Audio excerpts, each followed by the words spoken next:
سستا اور فوری انصاف۔ ایک دفعہ کا ذکر ہے کہ کسی ملک پر ایک عادل بادشاہ کی حکومت قائم ہو گئی۔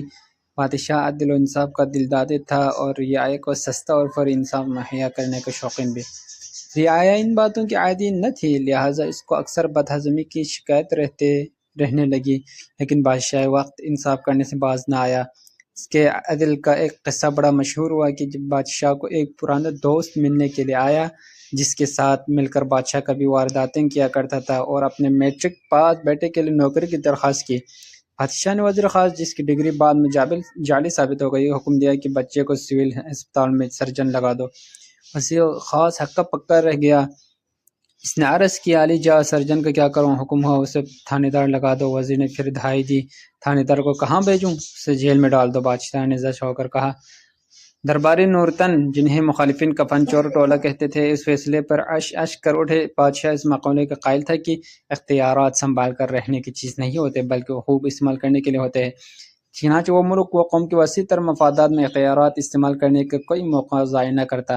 ایک دن بادشاہ دربار لگائے بیٹھا تھا۔ ایک خوش الحان مغینہ دربار میں نغمہ سرا تھی کہ اس دوران انصاف کا وقت ہو گیا۔ وزیر انصاف، جو تازہ جیل سے رہا ہو کر آیا تھا، بادشاہ کی توجہ اس طرف مبذول کرائی۔ بادشاہ نے گانا عارضی طور پر روک دیا اور ملزمان کو پیش کرنے کا حکم دیا۔ ملزمان کاریڈور دربار میں پیش ہوا تو بادشاہ نے چھڑی کے اشارے سے انہیں دو حصوں میں بٹ جانے کا حکم دیا۔ چنانچہ نصف ملزمان دائیں اور باقی بائیں طرف ہو کر کھڑے ہو گئے۔ بادشاہ نے تمام مقدمات کا مختصر مگر عقل شکن فیصلہ سنایا کہ دائیں طرف والے سارے بری، جبکہ بائیں طرف والے تمام ملزم سزائے موت۔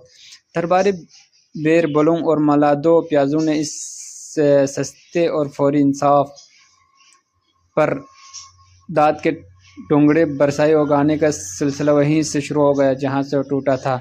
سبق: سستا اور فوری انصاف ہی قوم کی ترقی کا ضامن ہوتا ہے۔ شکریہ۔ ویڈیو اچھی لگی تو چینل کو سبسکرائب کر لیجیے گا۔ مزید اسلامی ویڈیوز کے لیے ہمارے ساتھ رہیے گا۔